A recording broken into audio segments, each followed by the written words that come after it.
Það loksins komið að þessu, Birta. Já, fyrir ykkur hlustendur og þeir sem eru að horfa, þá eins og við setjum bara upp í stúdíu, en við vorum ekki að koma tilbaka. Við erum ekki búin að vera hér í dag. Ó nei. En samt búin að taka upp þátt dagsins. Já, heldur betur. Því að við tókum það ekki upp hérna í bleika stúdíun okkar. Nei, þetta smá experience, mögulega. Heyrist ykkur hljóð í bakgrunn af stórum skepnum. Ég er allan að heyra þeim, við vorum að taka upp. Vá. Þetta var mjög convincing. Right? Hvað hvali var þetta? Þetta var hérna steypireyður. Þetta var steypireyður? Já. Sem hvað? Hann er hérna svona ekki tanna hvalur. Já, hann er stærsti hvalur í heimi. Já, hann er stærsti hvalur í heimi. Nei, ekki langur. Nei, steypireyður. Og hann hérna er okkur dottur mér. Hann er ekki með tennur heldur. Jú, mann er skíði, já. Skíðishvalur. Einmitt, við erum að læra helling hvali og vá, ég gæti talað við hann Jonathan í örugglega svona 5 tíma viðbót. Já, og þátturinn er á ensku. Já. Hérna, að því að það var bara þægilega fyrir okkur öll að tala saman þannig og við spurðum spurningar frá ykkur á ensku og svona, þannig að við vorum að fá alls konar upprónum og byrjum alltaf daginn á því að fara á hvalsafnið og skoða hvalina. Fyrsta sem gerðist þegar við mættum við vorum strax skítræddar. Já, af því það bara það sem mætir okkur er ekkert annað en fucking orca eða killer whale eða háhyrningur eða hvað sem það kallið hann. Bara í full size, beint fyrir fram okkur, við vorum bara líka, þegar hann fann okkur, þá vorum við bara að horfa á hann, bara að geða hrædda. Já, við vorum afraid. Hann var pínu sjokkar hvað við vorum eitthvað hrædda við sjóinn, en við vorum líka að segja hann að það er kannski líka bara pínu okkar algoritmi eða svo leys, en við allan erum minna hræddar. Já. Í alvörunni, samt, bara svona aðeins minna hrædd. Já, ég gæti alveg fara á bát og skoða hvali núna. Það? Já. Ok. Ok, það er áhugavert. Ég get það. Já. Ég veit ekki alveg með litla bátinn, en jú, vissulega það er geðið gott veður. Já, gott veður, já, rétt. Að ég fer ekki út í ykkur, óveðri. Nei, sem er alltaf á Íslandi. Já, en hann sagði okkur svo mikið áhugavert. Hann byrjaði að labba með okkur í gegnum hvalasafnið og það sem þetta eru bara real size, bara svona líkönna módel af hvölunum og maður bara eitthvað að sjá þetta bara eitthvað fucking stórt maður. Magnað. Höfðrungar eru á Íslandi. Fullt af höfðrungum. Sjokki. Ógeðslega interesting. Og bara, vorum að læra alls konar og reyndum svona að taka síðan upp þáttinn og segja ykkur allt sem við lærðum þegar við löpum í gegn. Já, allt sem við spurðum og spurðum við aftur. Já. Það var mjög áhugavert og ég elska hvali. Ég elska hvali, sko. Já. Þeir eru svo áhugaverðir. Við eftir síðan að taka sér keik og þátt bara hans lífa því að he was interesting. He's an interesting one. Ég var bara, við vorum að reyða upp ykkur nokkra þætti. Ég var bara, ég var bara stenglega með þessu. Já, galið dæmi, sko. En talandi náttúrulega sjóinn og hvalin okkar bestu, þeir búa í sjónum og það er saltað vatn. Þeir myndu halda bara, er það eitthvað næs? Heyrðu, það er geðvitt næs fyrir háröðar. Já, af því að þú veist, ef þið viljið lúka eins og því að elski hvali og elski sjóinn, þá bara notið sísaltsprayið frá 11 til þess að fá the beach look. Þetta er basically í grunninn bara svona texturizing spray sem er með þessu, þú veist, getur gert hárið þarna pínu svona crunchy, þú veist, þannig að ef þú ert að reyna fullkomna svona the wet look, þá er gott að vera með eitthvað svona gel sem gefur það en svo þetta yfir svo það crunchist þannig. Já, algjörlega og bara mjög trending núna í haust er að fara að vera beach waves sem er ógeðslega fyndið fyrir haust. Ég hef aldrei séð þetta gerast á ævin minni, þannig að þetta er varan. Klálega varan. Við erum meðan enda fyrir framan fyrir ykkur sem er að horfa. Þið ættu að vera búin að þekkja oft búin að tala hana áður. En ef ekki þá er hún ógeðslega flott. Hún er bara svona hvít og appelsínugul. It's so cute. So cute. Og eins og við segðum líka síðast þetta, getur kíkt inn á Australia Iceland Instagrami og sé sölustæði og svona. Og alls konar skemmtilega staðrendir hverja vöru. Algjörlega. Þannig að mælum með að tjekka á því. Við erum náttúrulega líka í samstarfi með Blush. Og svo hugsa, hvernig er þetta að tengja Blush við hvali? Já. Já, það er, þú veist, alls konar.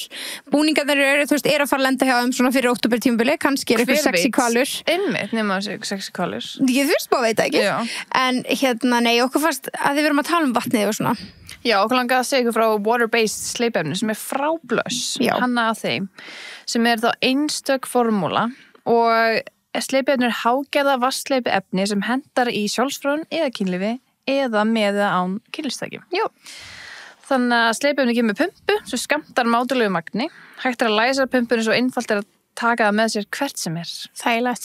Sleipefni hentar með öllum kynlífstækjum og einnig öllum tegundum smokka. Ok, þannig að þetta bara svona smokka, við lærðum fullt smokkfisk og nei. Akkurat. Nei, en svo líka með hreinsifróði frá blöss og þannig að það alltaf gott að muna að fylla á þessa hluti. Já, klárlega, það má ekki gleyma þessu. Nei. Og ef þið hafið eitthvað komið á okkur svona kvöld hjá okkur, þá er stundum verið að gefa pröfur á þessu. Þannig og við munum halda áfram að gera það. Já, we love it.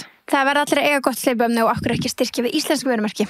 Algjörlega. Og kaupa blöss sleipefni. Blöss sleipefni, elskum að. En já, Jonathan var mjög skemmtilegur og við einmitt förum, talandi blöss og förum svolítið svona að ræða hvernig þeir fjölga sér hvalirnir og svona, þannig að stay tuned for that. Það er alveg mjög skemmtilega, ég þurfti alveg að mana við upp í að spyrja sumar spurningar sem ég hafði sjálf og sem að þið hafði, því ég var bara, er ég að fara að spyrja hvort hákarlar sem tippi? Já, en samt, það er samt sem eftir að fara á tippasafnið og sjá eitthvað hvalatippi. En nú förum við öll söfn. Safnabúðið. En bara nótið þáttarins, við erum mjög spenntar að sýna ykkur hann. Við ætlum að leyfa ykkur að hlusta á meðan okkar vinnudagur endar hér og við ætlum að skella okkur á serrano. Já. Fara að fá okkur að borða. Pandanautunum með Kjörís Bestís. Já, fá 20% af. Hvað ætlar að fá þér í dag? Ég held bara bjúburrito. Ok. Ég er svona smá þar, svona fresh. Já. Ég ætla að fara í cajun quesadilla. Tell me something I don't know, sko. Ég get að fanta þetta fyrir. Keep it classic, sko. Spicy cajun quesadilla. Já, elska. Ég ætla að skella mér það með auka sýruróma og spicy sósun on the side. So good. En njótið vel og lærið hellingum hvali. Já. So we'll just start. Jonathan, welcome to Teboðið. Welcome. Thank you. The tea party. Pleasure to be here. We were talking earlier because you already took us on a tour of the whale museum. Whales of Iceland. Whales of Iceland. Yeah. So we're going to do it maybe partly in Icelandic, partly English. Perfect. Okay. So you just, if something is more comfortable in English, you just tell us. And we know our listeners, they speak English as well. Yeah. So there's no stress. En Jonathan, þú ert bandarískur. Já. Og hvað ertu búin að búa lengi á Íslandi? Ég hef verið á Íslandi í 8 ár. Vá. Já. En af hverju Ísland? Af hverju komstu hingað?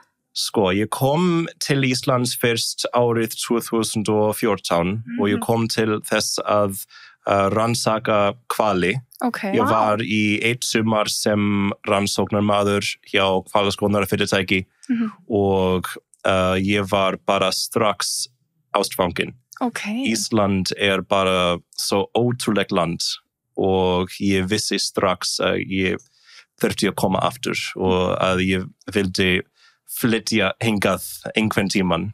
En það gerist ekki svo lungu setna. Þannig að ég kom til landsins og ég flytti hingað árið 2016. Ok, geggjað. Og þú varst að, þegar þú varst að rannsaka hvali, hvað þýðir það? What are you doing when you're researching a whale? When we are researching whales, the most common type of research being done with that in Iceland is called photo ID, photo identification, because all individual whales have their own unique markings. They have their little nicks and notches in their dorsal fins, little scars on their backs, the shape of their fins and this and that. And all those little things add up to be like fingerprints for you and me. And so when we take pictures of the animals that we see, that means that we can see which individuals are coming back to the same areas again and again. And this research lets us know which faces are the familiar ones, we can say. Okay. And so that's primarily what I was doing and what a lot of people are doing in Iceland at the moment. So you were like researching which of the same whales are coming back and forth. Exactly. So what types of whales did you see the most while you were doing your research? Definitely minke whales. Minke whales are the most commonly seen whale in Faxaflói, which is where I was doing my research, along with some other great researchers as well. But we were also seeing humpback whales. We were seeing white-beaked dolphins. We were seeing harbor porpoises as well, although those are a bit more difficult to do research on because they're so small and so shy around boats. Is that a dolphin or a whale? Well, all dolphins are whales. Oh, really? All dolphins are whales, but not all whales are dolphins. Yeah, interesting. Okay. It's so clear, I know. So perfectly obvious. So if we say whales as a group, hvalir, in English, the closest word to hvalir isn't actually whales. It's actually cetaceans. It's a group of mammals that includes whales, dolphins, and porpoises. Okay. See, in Iceland, it's all figured out. People just use the word hvalir, and that includes also höfðingar, dolphins, and porpoises, hnísur. Yeah, hnísur, Yeah, that's what the harbor porpoise is. Yeah. Hnísa. Okay. Yeah. But what is your, how do you say, svona vinnuheiti, það sjávarlíffræðingur? Yeah. Yeah. Is that a marine biologist? Marine biologist, Marine yes. biologist, So I have a degree in biology and environmental studies, and I've kind of always specialized in like the ocean side of things. Wow. And so I've specialized in, marine biology and whale biology and whale behavior, just in my research and in my career so far. How come you chose to study that over how come it was marine? Whales, yeah. Well, I grew up in Long Island, on Long Island in New York, and I was surrounded by beaches my whole life. I loved the beach. I lived not so far from this amazing aquarium where I could learn always all about the most beautiful things that are happening in the sea. Wow. And it just kind of inspired from a young age in me this love for the ocean. And that is what I've sought out my entire life, in a way. Just learning as much as I can about the sea as a result. Wow. So you're not afraid of the ocean? Not at all. Not at all? Not at all. I love the ocean. Would you go scuba diving? I have gone scuba diving. You have? Yes. In Iceland? Not in Iceland, Okay. no. Okay. I have to admit it's been a while since I last gone scuba diving, and I would love to do it in Iceland, but I haven't yet checked that off my list. Yeah. So have you met a shark, like face to face? Or No. no? Would you? If there was a good enough cage between me and the shark, I would say so. Would you go like in a shark cage that would involve a great white shark being Yes. around? Really? But I would probably want to check the TripAdvisor reviews of whatever company is running that particular tour to make sure they haven't had any incidents before. But yes, I would do it. If it was an incident like 20 years ago, would you still go? I'd have to read the review for that incident to decide for myself. But in Long Island, are there any whales around there? Actually, yes. Okay. Which is interesting because I, in a way, didn't realize how amazing the waters of Long Island are for whales until relatively recently in my life. When us Long Islanders think about whales, I think we're more thinking of the bigger whale watching hotspots in the US, like California and Hawaii for the humpbacks, and maybe, Cape Cod in Massachusetts as well. But we don't realize often how amazing the marine wildlife is and the marine diversity is in our own backyard, which I think is actually true in many, many places. Yeah. Because I'm always just amazed by how little people realize is around them. For example, when I was speaking to you earlier, I heard the same thing that I've heard many times, that people are surprised that there are dolphins around Iceland. Yeah. But Iceland is this amazing place to see dolphins, and there are many species which are possible to see basically all year round in Iceland. It's so surprising. I think I've never thought of a dolphin around here. I think I've seen some videos, but I think I've never seen them myself. Yeah, no. And so the first time I personally saw a whale in my native Long Island was not until 2016. I was already 25 years old, or nearly 25 years old. And that was my first time that I saw a whale. Wow. Really? On Long Island, at least. On Long Island, yeah. On Long Island, yeah. Wow. And so it was, we were, people I think tend to be kind of unaware of what's in their immediate neighborhood, I feel like. Yeah. But you were saying you're not afraid of the ocean at all. But you hear all the time when people are talking about the ocean that we've only researched about 10% of it. Sure. So what about all of the other animals that are hiding somewhere. Like the deep sea creatures. Yes. Well, that's the thing, because those deep sea creatures tend to stay in the deep sea. So we don't need to worry about them unless we happen to be going down in a submarine. Okay. But do you believe in mermaids? I do not believe in mermaids. You don't? No. Like mer people or some kind of mer fish? I haven't been shown enough proof yet, I'll say. But are you on TikTok? I am not on TikTok. Okay. I've heard of TikTok. Yeah. TikTok is telling us that mer people exist. Yeah. Okay. Then maybe they do. I don't know. Yeah. Maybe TikTok has this amazing amount of proof that I haven't seen yet. Yeah, but my mind is open. You know. Yeah. You told us earlier that we all came from the sea, and then some of the creatures went back to the sea. That's right. Maybe some humans or some human-like species went back to the sea, evolved a tail. Yeah. And the fins. thing is, possibly.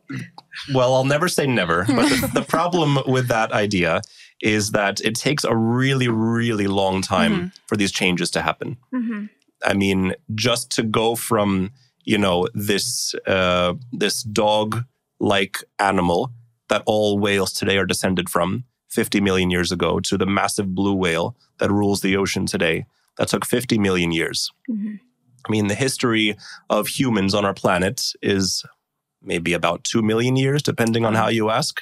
Wow. And so for one group of humans to go back into the sea and to evolve the changes needed to become like a mermaid, there's not enough time, basically. Oh, damn it. So check back with me in about 50 million years. Okay, we will. And maybe something will have changed. maybe we found Ariel at that point. Maybe. Maybe. Or maybe that was based on a true story and I just don't have my facts straight. Yeah. Who knows? Who knows? Who knows? But we were walking in the Whales of Iceland museum. I cannot for the life of me pronounce safn á ensku. Museum. Museum. I can't. It's so hard. But we were looking at 23 different whales. Right? That's right.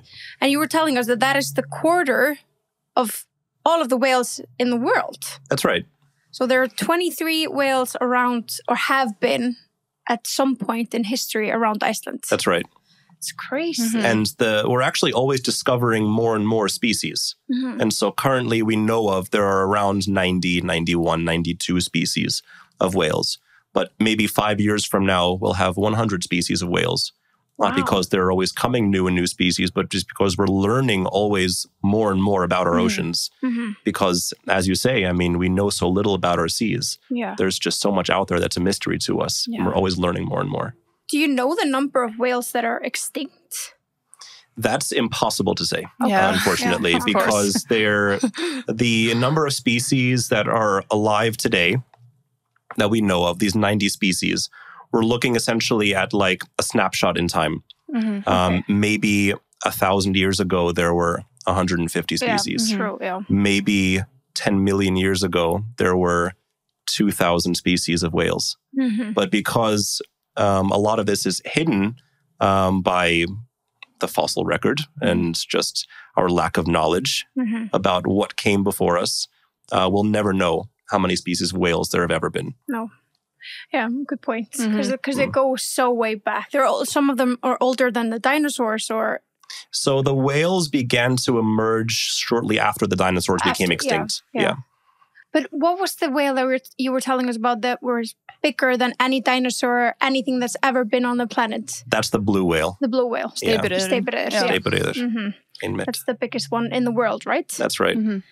So if we go a bit on the dark side, because we're afraid of the ocean, but that's probably because we tell ourselves scary stories or think about scary things around the ocean.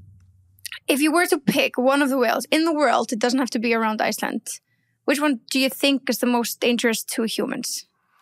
I mean, in terms of just capability, and I don't want to shed a negative light on this species because it happens to be my favorite and they happen to be beautiful, emotionally intelligent animals. And I want to start with that.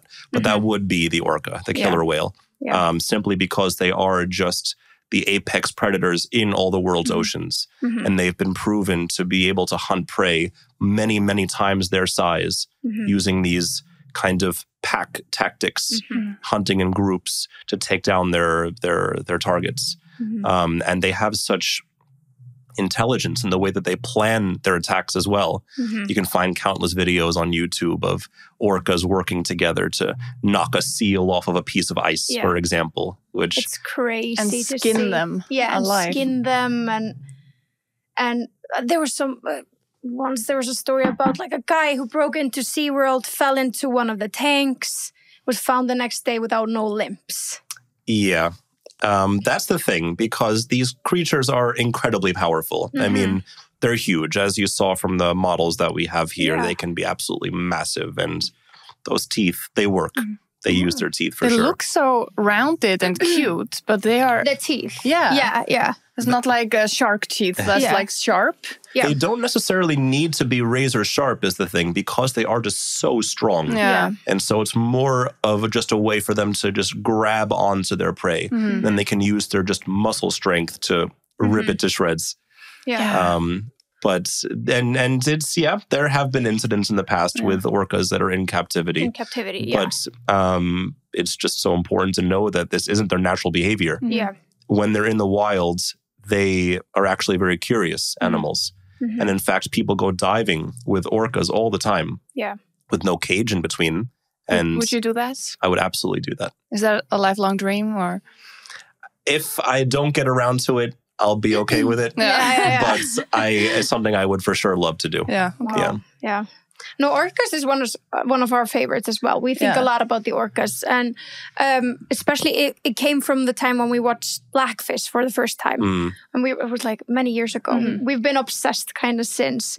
But we've been seeing a lot of news recently. I don't know if orcas kind of like trending right now or something, but there's a lot of news around orcas. I think it's your For You page. It could be my algorithm online. But we have been seeing, though, a lot of like stories that they're now teaching each other how to sink ships. Yes, they've gotten some bad press lately, unfortunately. Poor orcas, these poor apex predators. But it's true. There have been what have been called attacks, quote unquote, on boats from orcas lately. But the current agreement between scientists is that they're basically just playing, and that they're maybe playing too roughly. That there's maybe no ill will intended from the orcas. Yeah, but they're going directly to the screw. Like, is it called screw? Screw on propeller. Yeah. And destroying that's intentional, right? I mean, we can't look for sure into the mind of an orca, but I mean, from the perspective of, a human, which is a very curious species, if we see something new in our environment, we want to check it out. We want to learn about it. Some of us, we would run away. Sure, yeah. And if we see that some part of this new, unusual object is spinning around and around and around, making lots and lots of bubbles, wouldn't you be curious about that too? Wouldn't you think, oh, what's this? Wouldn't you try playing with it? Not realizing your own strength and maybe break it in the process. Oops. But imagine, like... It's not convinced, but okay. No, I'm just thinking, because maybe the orca has the roundest teeth, if we go back to that, because to manipulate humans to look more cute. But imagine if they had like the sharp teeth, but it would still be nice and everything. True. Would we captivate them and make the shows and everything if they had like shark teeth? Well, I don't think they're intentionally having more rounded teeth to look more cute to us humans. Are you sure? I think they don't care at all about what us humans think. But I mean, it probably wouldn't maybe help their cause very much if they had just rows and rows of hundreds of razor sharp teeth. So I'm quite happy with how their teeth look, all things considered. It blows my mind that these are so big animals. They're so huge. They're so heavy that somehow someone had the idea to take them, hunt them, and put them in a tank, stand on them, dance on them. How in the hell do you want to be in a tank with something that's like 6 or 10 tons? A wild animal. Yeah. It's crazy. Yeah. I mean, isn't it all just down to being an adrenaline junkie? In a way. Must be. Can't relate. I can't imagine going in a tank. No. Not even with little dolphins. No. I would never go into a tank with a captive orca. I will say that. Yeah. Because those are not acting how they're meant to. No. You know, I would not feel safe in that environment, not at all. No. And also the fin that's on, is it called the fin? Yeah. That's on the back. The dorsal fin. The dorsal fin. Every time you see a picture of some orca in a SeaWorld or whatever, they have it bent over. But in the nature, they have it straight. Generally, yes. Okay. That is the case. What is causing the dorsal fin to be bent over like that is kind of like is a disease, basically. We don't fully understand what causes it. It does seem to be more common in captive orcas than in wild ones. And a lot of theories are that because they're not getting the exercise that they need in nature, rather than swimming in circles for months, years on end, that they're not building up the proper muscle strength and connective tissue strength that's required to keep these massive dorsal fins up straight. And so they tend to kind of flop over. That being said, these flopped over fins have also been seen in wild orcas as well. Maybe they're just lazy. Maybe there's lazy fins. orcas in the ocean. But it is a shame, really, to see them in this way, because these are just these incredibly impressive creatures, you know, and the dorsal fin, which in the male orcas can be 2 meters tall. Wow. It's an incredibly impressive thing for them to have. And so to see them, first of all, in a tank, just doing tricks for food, it's bad enough to see that, but to see them also with this disease, this deformity in a way. It's just, it really adds on to just the shame of it all, of seeing them in this way that they're not at all meant to be. Yeah, exactly. One of the first things we talked about when we got into Whales of Iceland was the eyes, because we think it's like probably often people think that the white parts on their head are the eyes, but they are actually just small black dots a bit further down. That's right. If you could like repeat what you told us earlier, why you think that is, they have those spots on their head. Yeah, it's a great question, actually, because I mean, if you look at an orca from very far away, you can see that, I mean, they look like they have these huge white eyes, and they look just very intimidating as a result. And yeah, this is a common thing in nature for animals to make themselves appear scarier than they actually are. And a very common example of this is in butterflies. So on many types of butterflies, you'll see beautiful patterns on their wings that look like eyes. And the idea behind that is that when they have their wings open, potential predators of these butterflies would see those spots and think that they're up against something much larger than what's actually the case. And so the predators will then be scared off. And this is, super common in nature, and lots of animals have something like this.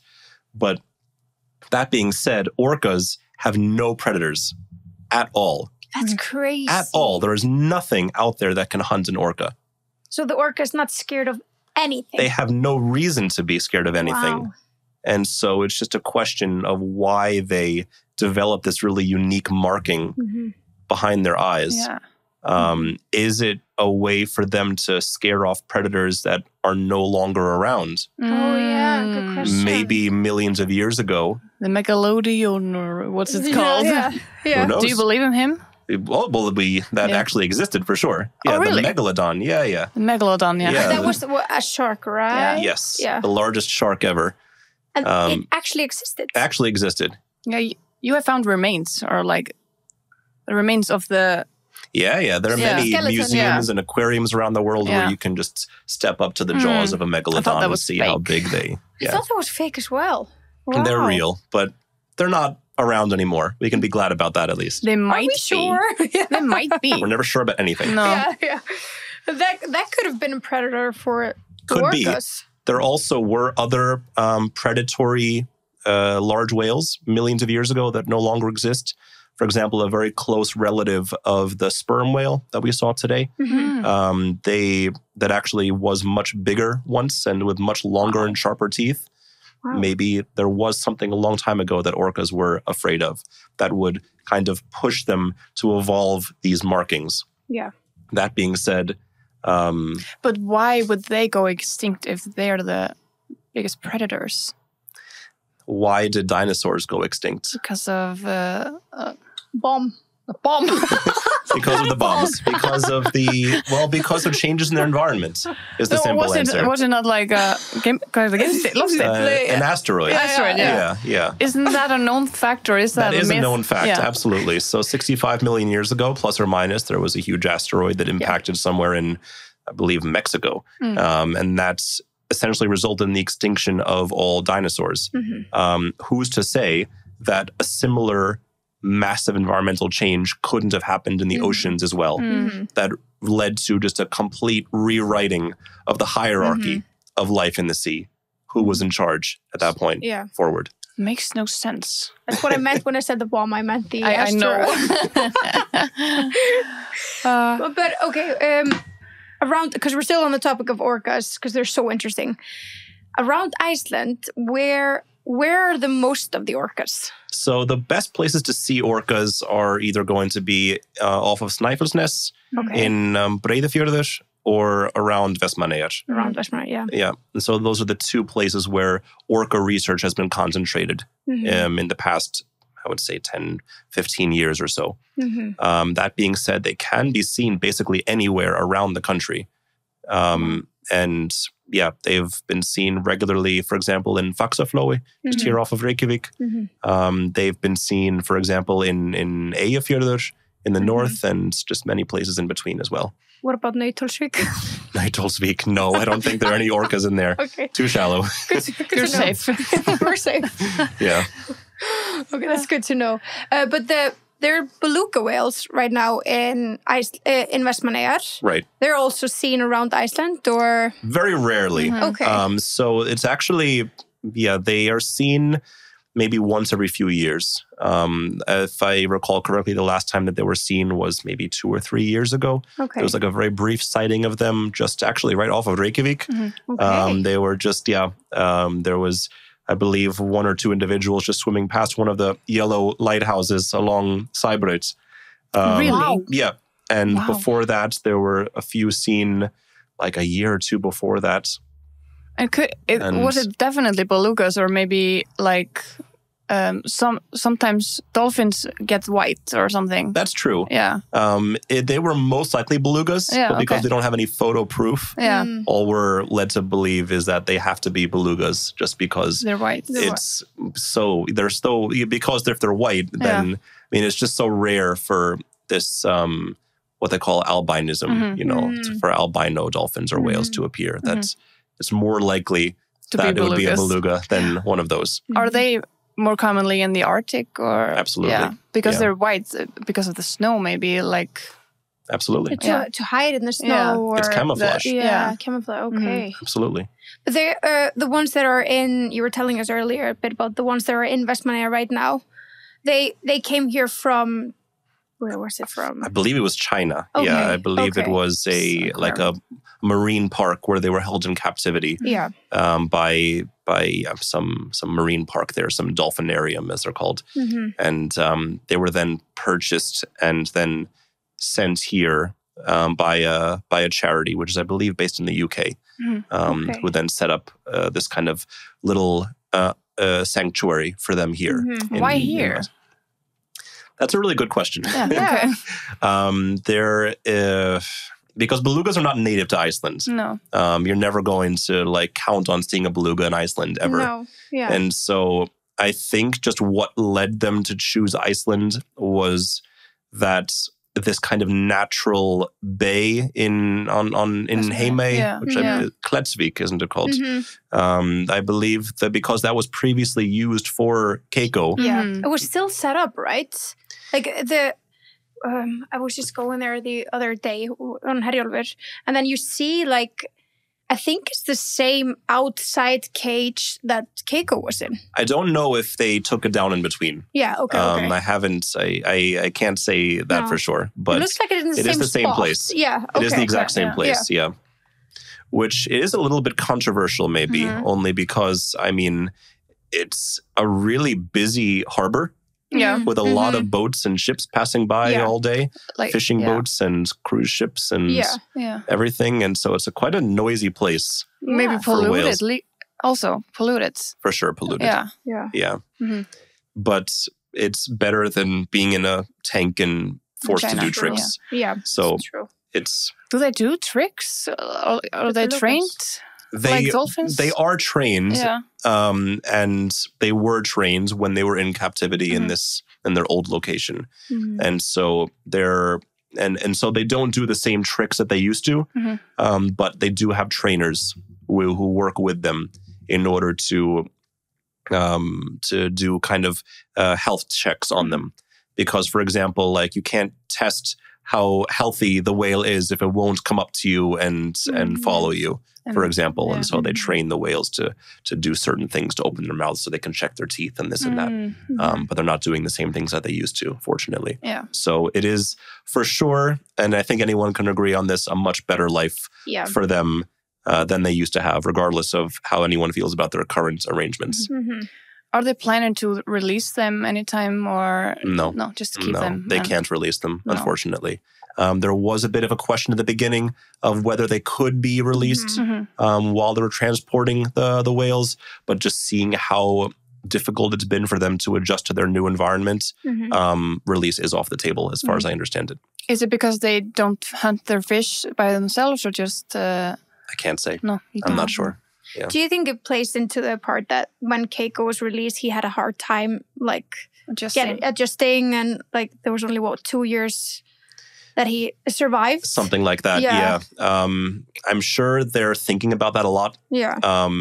Just when an animal's taken out of its environment, its natural place in the world for years and years and years on end, then they kind of forget how to be a whale. Yeah. They forget what it's like. I mean, at the very end of Keiko's life, he was giving rides to children on his back. Yeah. Really? Yeah. Still? Yeah. Just in off the coast of Norway. Yeah. In Norway. Yeah, he was there. And what? So like in the wild, or in the wild. Yeah. What? And so, like, absolutely not what a whale should be doing. No. A whale should be off with a pod. Yeah. And just, having fun and just living their best life, And that's not what happens. And so we've kind of learned, unfortunately, that it is really difficult to bring these animals back into the wild.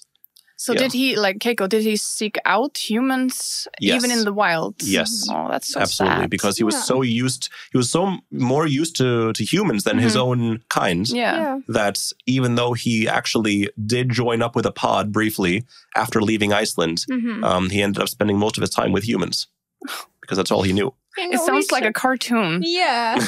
Oh, he's so cute. Oh, yeah. Okay, on the other hand, this one here, I don't know, some people are listening, some people are watching. So the spear whale. We have a very weird whale. What was he called? This is the narwhal, náhvalur. Náhvalur, yeah. So he has like some kind of spear. Yeah, a spear. That's all actually his tooth. Yeah. We learned that. It's so interesting. Yeah. It's actually his tooth. Is he around Iceland a lot? Not a lot, no. I think there has not been seen a narwhal around Iceland in probably 50 years or more. Okay. It's been a while. He was also like Arctic, more. That's right. Based, yeah. So they live where the sea ice is, where their food is. And we were guessing because you were telling us they don't really know why the horn or like this. What was the English word? I just call it a spear because it's a spjot. So it's a tusk. Tusk. Yeah. Why they were not quite sure what they used the tusk for, right? We have our guesses, though. Our guesses, yeah. We have our guesses. The most likely answer, believe it or not, is just to show off to one another. Yeah. Because it's only the males that have them. Really? Oh, okay. So female narwhals don't have tusks, or almost never. Sometimes the odd female comes around that has a tusk. The odd female. No judgment. But because the males then look so different from the females, that allows the females to make better choices about who they want to be with. Wow. Okay. Very common in nature, of course. I mean, if you think about like how, for example, like in songbirds, for example, the males are usually much more beautiful than the females. Like peacocks. Peacocks, yeah. Also, the males are these crazy birds with these huge feathers, which are just to the point of being ridiculous and making it difficult to fly. While the females just look like regular chickens, birds, like chickens. Yeah, in a way. Yeah. And so it's the same thing with these narwhals. It just looks quite a bit different. Yeah. So everyone is just trying to impress everyone, even in nature. That is the way of the world. Yeah. Literally that. Yeah. Wow. What are the biggest threats to whales right now? So the biggest threats to whales are for sure going to come from human activities. Yeah. So we're talking about, for example, like pollution in the form of plastic and discarded nets is a big one. It's been shown recently that 1/4 of all humpback whales seen in Iceland have scars from being entangled in fishing nets. Wow. 1 out of every 4 humpback whales. Remind me, humpback is... Hnúfubakur. Yeah. Okay. Wow. Yeah. That's crazy. And so it just shows, because these are animals that migrate, thousands and thousands of kilometers every year. And so it just shows that along their journey between these feeding grounds around Iceland and the warmer waters where they breed, that there are a lot of just dangers out there. And so they're being entangled in these nets. Many are drowning as a result.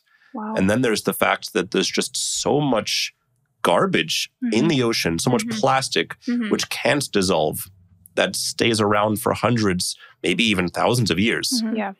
And it's making their way into the food chain of these animals. And it's been shown, for example, also that blue whales, which can eat 16 tons of krill per day, they're eating also, in addition to that, up to 43 kilos of plastic per day. Wow. But can their stomach digest that? No, and that's the problem. Because the plastic cannot digest in their stomachs, then it actually fills up their stomachs. They're unable to process it out of their bodies. And so they essentially feel full, but are malnourished. So they die. So they starve to death. Yeah. Wow. Haven't you seen beached whales and they cut them up and they're just full of plastic? Yeah. It happens constantly. Yeah, that's horrible. Yeah. So sad. But are there any because there's so much pollution in the ocean, and we know that when humans have been having babies around very polluted areas, it can affect the child that's born. Is that any kind of threat to the whales? Are they having mutations or something? Yeah, some kind of a child whale, Yeah. Are they being born any different than they were because of pollution, or that remains to be seen? Okay. As far as I understand it, we haven't had any conclusive evidence of the effects on whales from plastic and other toxins in the environment. But we know, for example, that some of the chemicals that are used to produce plastic, like BPA, that has its own set of health risks, which has been observed in humans. For example, cancer, infertility, other deformities in the DNA. And so there's no reason that these can't happen in whales, which are a lot more closely related to us than we realize, because they are also mammals. Yeah. So they have actually fairly similar DNA to us. And so they can be affected by the same things, for sure. That's crazy that they have similar DNAs, because they're so much bigger. Or some of them. Absolutely. So and they're in the ocean. Yeah, and then they're in the ocean and they hunt and they swim but all day. They breathe, but they're in the ocean. It's so unfortunate, but you have to float every day. How do they sleep? Yeah, how do they sleep? That's a good question. So whales cannot sleep in the same way that you and I can, because if they just fall asleep, they'll just drown. Yeah. Because they have to think about swimming to the surface in order to breathe. And so what whales do is they enter this kind of half sleep. It's called, it has this kind of fancy name in English, unihemispheric slow wave sleep. Just means they put half of their brain to sleep at a time. Wow. And so there's kind of always some basic brain activity going on that allows them just the simple task of swimming up for air and then swimming back down. Kind of being on autopilot or something. Exactly. Yeah. Wow, interesting. Wow. That would be great to be able to do that. Yeah. Yeah. Okay, I'm going to ask such a stupid... sharks, they're not mammals. No, they're not. Okay. They're fish. They're fish. They are fish. Yeah.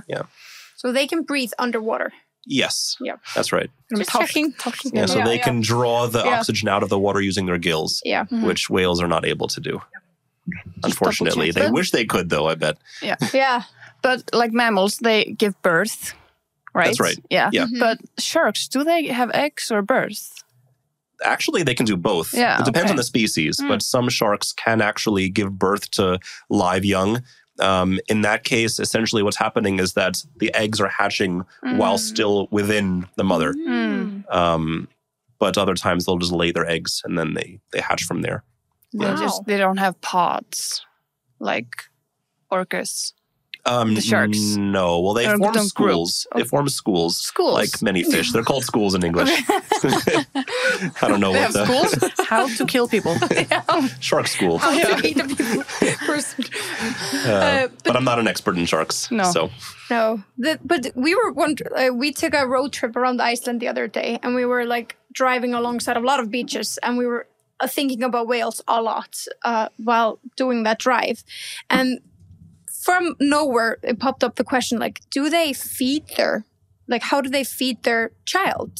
Yeah, the milk. Yeah. It's a great question because it doesn't seem obvious how they would get it done. I mean, we know how mammals do it.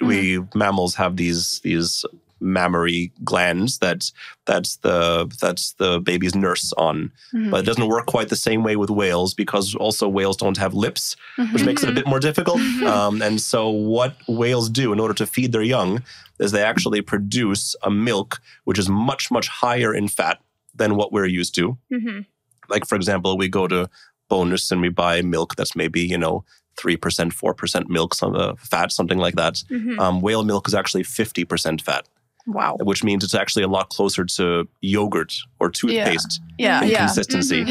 And so essentially what whales do to feed their babies, their milk, is they actually squirt the milk into the water. Really? And because it's so thick, it doesn't just dissolve. The baby can then swim along and just eat the milk. Yeah, so they don't latch on to their mom. They cannot latch on. Oh, that's right. Google said that. They said something, Because what is it called? Speni. Nipple. Yeah.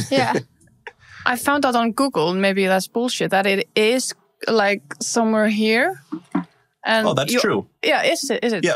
And often they go here, the babies. They're just maybe drinking it, but they don't latch on then. Yeah, or they maybe like trying to get her to squeeze it out or something. Yeah, they're probably just like, give her a little nudge. Yeah. Mama, I'm hungry. Yeah. And then she knows what to do. Poops it out, then he just hunts it. Maybe not the word I would use, but sure. Squirts it out. Squirts it out. Squirts is like more like liquid. Yeah, true. I don't know. Poop is more of the consistency, maybe. But okay, so they don't. But is that the same for every whale, or every whale? Every whale. Wow. Okay. Yeah. And they all have that high percent of like fat. They're all Definitely. So one fact I learned when I was younger, and I wanted to fact check it with you. Some whales, the pregnancies last for like 2 years or more. It can vary a lot between whale species, but they can be 2 years. The maximum length escapes me at the moment, but they can often be pregnant for 1.5 years, or even more. So they can't female. For female. So they don't like They can't fjölga sér, do you know? Reproduce. Yeah, reproduce as much, maybe, because of that. That's true. But some whales don't care so much about those limits. And the minke whale is a great example of that, because minke whales, they actually reproduce every single year. That's the hrefna. Yeah, hrefna. For every single year. So every single year. How long is their pregnancy? Do you remember? So they can be pregnant for about 10 months. Yeah. So they're constantly pregnant. They're constantly either pregnant or nursing or both. Wow. So that means minke will get pregnant. 10 months later, she gives birth. And then the calf is then, nursing the milk. But then just 2 months after giving birth, she gets pregnant again. Is it, there are like 3 animals that are like have sex for fun as humans, turtles, and dolphins. That's the myth. That's the myth. That's what Google says. Is minke whale one of them, or is it just nature trying to get more? No. It would not terribly surprise me, though, because whales tend to be pretty sexually active. Really? Yeah. Wow. And they tend to they have fun. Yeah. That's good for them. I mean, I hope the minke whale is having fun. It was just doing it every year. Yeah, I hope so. It has to be worth it, right? Yeah. Okay. We did ask our followers to like come up with ideas. With questions for you. Our listeners are very interested in the ocean as well. Yeah. So we asked them. Perfect. Maybe some of the questions might be a little bit stupid. Is that okay with you? I welcome those questions. Absolutely. There's no stupid question here. No. We can say there are a lot of people that ask, do mermaids exist? Yeah. Okay. But one of the first question here, are there a lot of dangerous fishes around Iceland? Fishes? Yeah, it says fishes, so I'm going to ask. Okay. I mean, fishes actually is not incorrect. We can say fishes as more than one species of fish. You would say fishes. I would say no. Okay. The only dangerous fish that I can really think of is a shark, honestly. And the sharks that we see around Iceland are either big but completely harmless to humans. For example, the basking shark, the beinhákarl. Yeah. They're he can huge. be old, right? I don't know how old they can be. The Greenland shark. Yeah, the Greenland shark. Yeah. That's the one that can be very old. But the basking shark, the beinhákarl, they can be as big as whales, as some whales. Wow. But because they only eat tiny plankton, they're completely harmless to us humans. Do they have teeth? They don't have teeth. No. Or at least not in the way that we would think of as teeth. Yeah. That reminded me of the things that we were talking about while we were walking through Whales of Iceland, that you were telling us that whales have such small throat, or a lot of them. Yeah. Especially the ones that don't have teeth, the skeeters call it. Yeah. That they can't physically eat us. That's right. Okay. Swallow us. It's just good to know. Yeah, they can't physically swallow us. That's right. Yeah. Or can they swallow us? If you're tiny, skinny one, maybe. Maybe a baby. Yeah. But why is your baby in a position to be eaten by a whale? Yeah, maybe you're sinking your ship, or the orcas sinking the ship, and the blue whale comes and at that exact moment that they happen to be eating a school of fish. It's not intentional.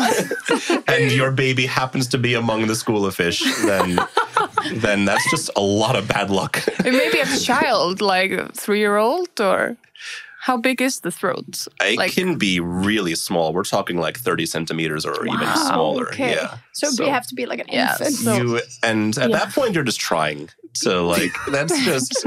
don't try it. Don't put your newborn baby in a position where they can be eaten by a whale. But no. But the other fish around Iceland that might be more dangerous, other types of sharks, they're so deep down in the sea, they can't bother us. Yeah, they don't come to the surface. No. So we don't need to worry about fish in Iceland. No. So we've seen on TikTok, like this big fishing boats in Iceland having this basking sharks up in their boat. Have you seen it? I haven't, no. The video in það þeir. Huge. Yeah, okay, so this is wow. They're like huge. Yeah.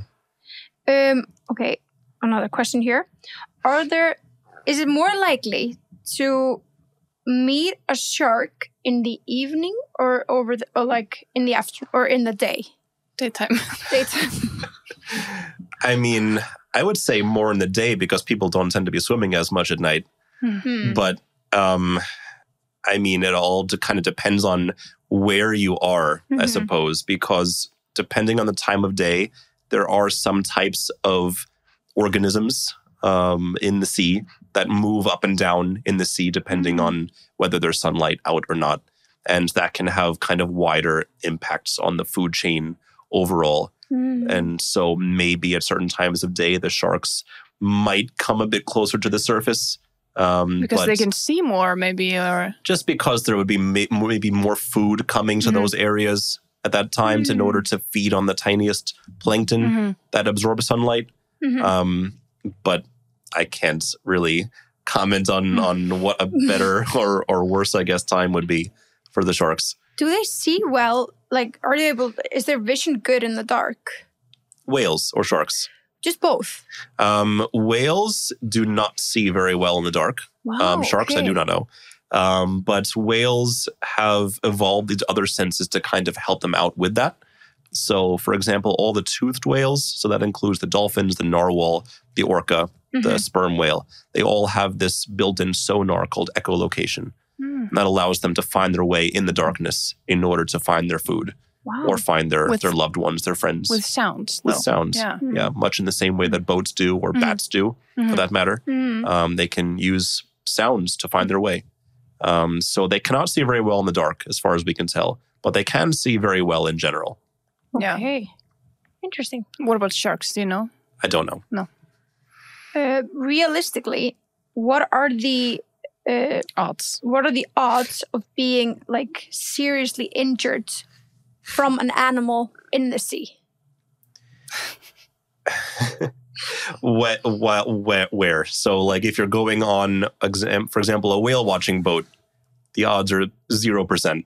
Okay. If you're going on, like, a rowboat across the Atlantic Ocean, maybe 1%, 2%. It's very unlikely, is what I'm saying, because the animals in the sea are not necessarily hunting animals that are not of the sea, you know. And I mean, sharks aren't trying to take down boats to try and get to the sailors inside, you know. And whales are, of course, not doing that either. But they do eat birds, though. They can eat birds, but it's very rare. Yeah. Okay. But would you, one random question, would you go, like, in the ocean around Australia? Depends on where, I suppose. I mean, if it's a very heavily shark-infested area, I might think twice about it. That being said, I would absolutely love to go scuba diving on the Great Barrier Reef of Australia sometime. Not as many sharks there as I understand it. There are many sharks. Like, you have like a shark-infested area here, and then you have like jellyfishes here, and then you have like seawater crocodiles here. You're never safe in Australia. Okay, that'll maybe just skip it. And there's spiders on land. So just don't go to Australia. No. Yeah, I think there's spiders on land and the snakes, and it's just not a safe country. No. Should you be afraid of the ocean? No. Oh. No, the ocean is the source of all life. The ocean is what sustains life on our planet. Half of all oxygen in our atmosphere is produced by life in the sea. Wow. Yeah. And so we literally would be unable to exist without our oceans. We should learn to love them, learn to appreciate them, learn to protect them. We should never be afraid of them. But we shouldn't be swimming with them, though, should we? Like the way it depends, we should leave them I suppose. Alone, right? I mean, in most cases, I would say yes. That human interference in the oceans has caused a lot more harm than good. And so these things of like, you know, swim with dolphins, swim with whales, when done right, they can be very good and actually raise awareness of these creatures in a better way and make people want to protect them better. But honestly, I do feel like these animals should often just be left alone. Yeah. I agree. Why did NASA stop looking at the ocean or researching the ocean? I don't understand that one, I'll be honest with you. Probably because they're more concerned with space.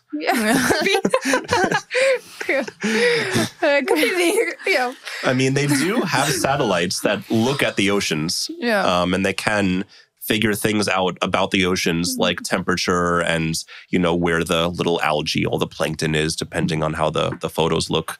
I don't know that they've stopped that necessarily, but I mean, they probably just have other things on their mind. Yeah. Maybe they saw something really scary and are trying to find a new planet to go to. I think someone's fishing for some information that doesn't... It must be some kind of conspiracy theory or something.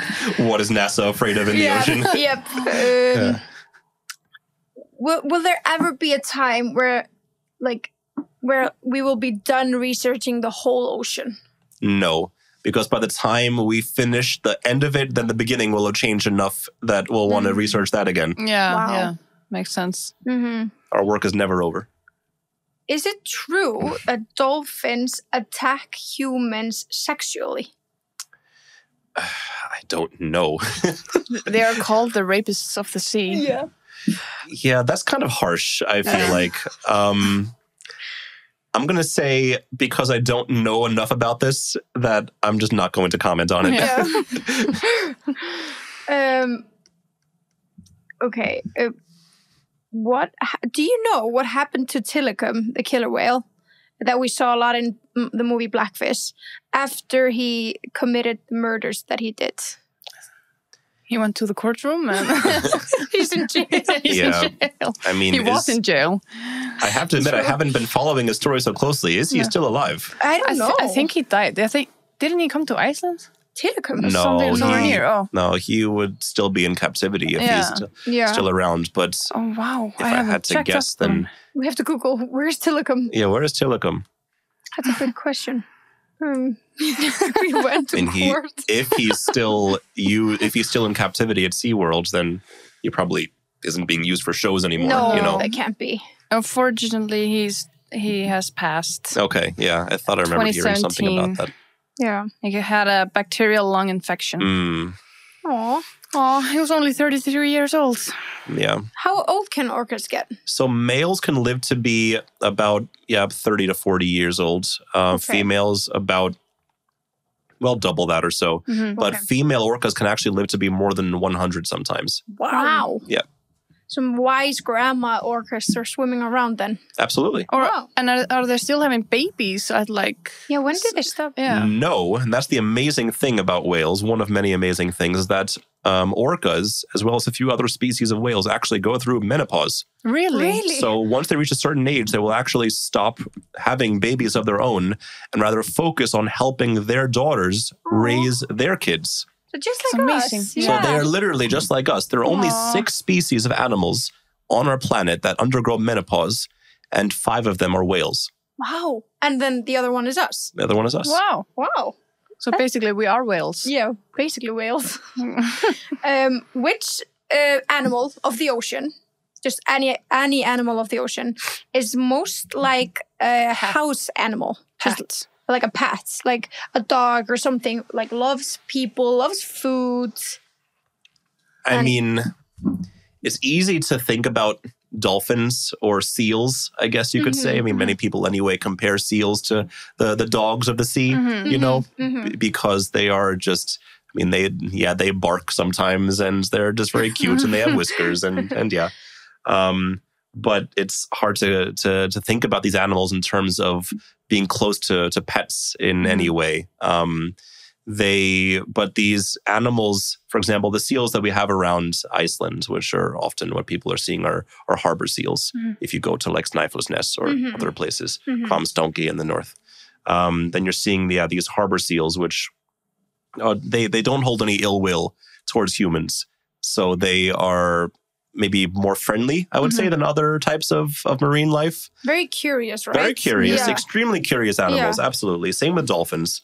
They want to learn about their environment. They like playing with things. They have toys and they use toys in their social interactions. What are toys for seals? A toy can be, for example, just some like floating piece of seaweed. That they just throw around to each other. A toy can be, some maybe like a rock or a shell that they push along with the nose on the seafloor. Just anything that's not, tied down that they can just play with one another. Anything that's, loose, you could say. Wow, that's so cute. Yeah. Why do sharks have to exist? Because every living thing on our planet has its place. And sharks occupy a very important role in the environment, being the apex predators in most cases, wherever they live, which means they control the populations of other types of animals. And so without sharks, the animals that they eat would go out of control and ruin the environment completely. So they have a reason. So they do have to exist, actually. They have a purpose. Yeah, they have a purpose. Yes. What is the most emotional being in the ocean? Emotional, intelligent being. Yeah. Isn't that the orca? It's easy to say so, yes. Yeah. That's maybe just because we've seen the most of their emotional intelligence compared to other species of whales. However, there are many other whales that have this really tight-knit behavior that live in these family pods. And so at least I would say the orca is the one that comes to mind first when I think about that sort of thing. Yeah. Does the orca have a bigger brain than the blue whale? Yes. Yeah. Actually, it does. Despite being significantly smaller, they have bigger brains. Yeah. Are they more clever than us? It's hard to measure that. Okay. Because, for example, one of the ways in which scientists measure like the cleverness or the capacity for intelligence of animals is by looking at their brains and just, seeing how wrinkled they are. And, the more wrinkly a brain is, supposedly, the smarter that animal is. Oh, wow. Okay. And it's been shown that some types of whales, for example, orcas and pilot whales, may have this greater, this maybe more wrinkled than our own in a way. So that shows that maybe on some level that we don't understand at all, they are smarter than us.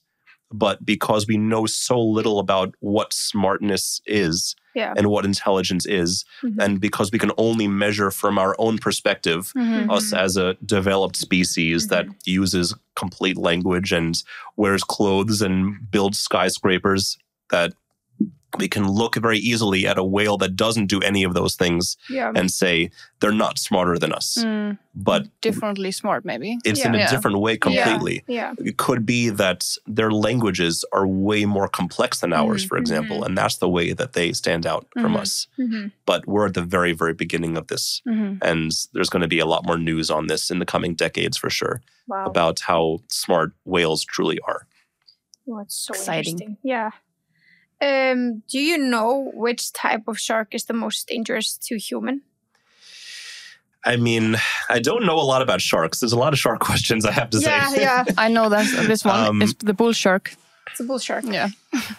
Is it like the most known to attack humans? Bull shark. Yeah. Okay.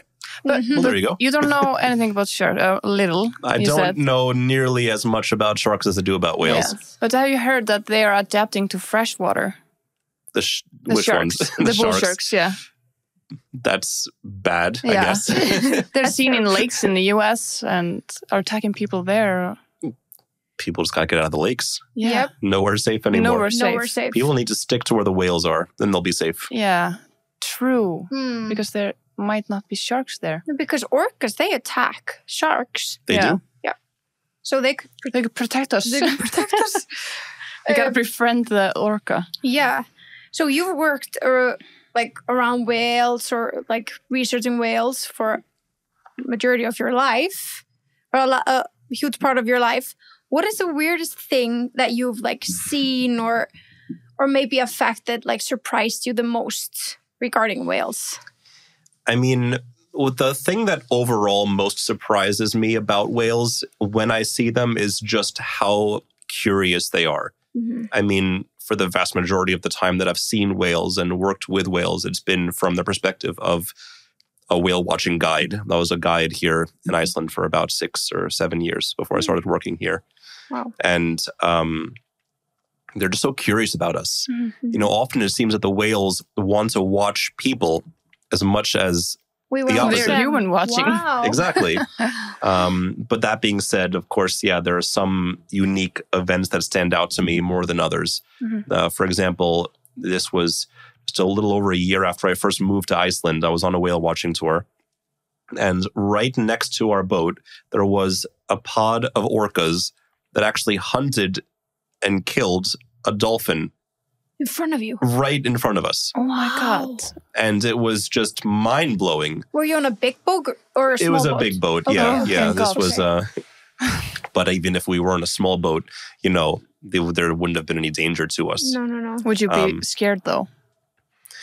I would more be scared not that the whales would attack us in any way, but that we would be caught up in the action somehow. Like in the way of them. Yeah, something like that. And so I would want to just get out of there as quickly as possible. But because we were on a big boat, a big metal boat, there was no danger to us or anyone on board. So it was just a matter of watching this unusual yet very real act of nature unfold. And that actually was the first time that orcas had ever been seen attacking that species in Iceland. Wow. And so it was kind of like a bit newsworthy as well at the time. But yeah, it's just amazing how these whales can switch to me, because orcas, they are such social creatures, such beautiful, emotional creatures, yet they can turn that off when they need to, and they can go on full attack mode. Yeah. Maybe the dolphin offended them in some way. Maybe. Maybe. Would you say, like with whales, the more the curious the whale, the more maybe smart or intelligent, or that's easy to come to that conclusion. I would say, because curiosity is generally, at least very often seen as a byproduct of intelligence. That's someone who, or some animal that wants to learn more about its environment and about what's going on around it must be intelligent in some way. Wow. Exactly. The desire to learn. It's good to be curious. Yeah, it's good to be curious. Yeah. Stay curious. What does a marine biologist do? That is really, really varied depending on what they decided to focus on. There are marine biologists who study little bacteria just floating in the sea. And there are marine biologists who study whales and try to chase blue whales with tiny boats so they can slap a satellite tag on their back to find out where they're going. There are marine biologists who just work with sharks to figure out what they're eating by capturing some and checking their stomachs to see what they're eating. There are marine biologists who are just doing all sorts of things. Such a broad field that there's just, it's basically as deep as the sea. Yeah. Wow. It's amazing. There is one question like about the mating, and someone asked if they have genitals like a penis that comes. How do they mate? They do. How do the whales mate? Yeah, they do. They have all the same organs that we do, but they're just kind of kept inside, all tucked away and neat until they need them. Okay. Basically. Okay. Wow. Yeah. Where did you study and what education did you say you did? Biology and then focused on marine. Yeah, that's right. Did you do it in the US? Or? Yeah, so I have a bachelor's degree in biology and environmental studies. And I actually also have a master's degree in business. Oh, really? So a little bit of a departure there. But yeah, I've always kind of focused on like the marine aspects of biology and life sciences. Yeah. Interesting. I think we've kind of gone through every question. There's just a lot of people asking, like, are orcas dangerous to humans? That we've kind of gone over. Yeah. Maybe if we ended on the last one here. What is the most fun part of having dedicated your life to whales now? You've not dedicated your life, but you researched it and you in some way. Yeah, you work here. And what is the most fun part of it? The most fun part of it is giving people a sense of respect and understanding of this totally unknown world. Because, we can't protect what we can't understand, right? And so by for example, teaching people about whales, whether it's out on whale watching boats or here at the museum, we can show people just how amazing these animals are and showing them these animals are worth protecting. And so we want people to leave with this sense of purpose, that these animals are beautiful and that they should be saved and protected for future generations. Of course. Jonathan, thank you so much for taking your time and talking to us and walking us through Whales of Iceland. Of course, thank you too. It's been so interesting, and so much fun. And so glad to hear that. We're definitely going to come back and watch the movie that you told us about. By all means. What was it called? So we have 2 films happening now at the museum. We have Whale Wisdom, which is our new one. That is narrated by Sir David Attenborough. Amazing. Fantastic film. And we also have a film called Sonic Sea, which has been showing for a few years now already. And that's a film about the effects of sound pollution on whales and other marine life. Wow. Both are not to be missed. Yeah, no, we have to come back here and see the movies. So again, thank you. Thank you both.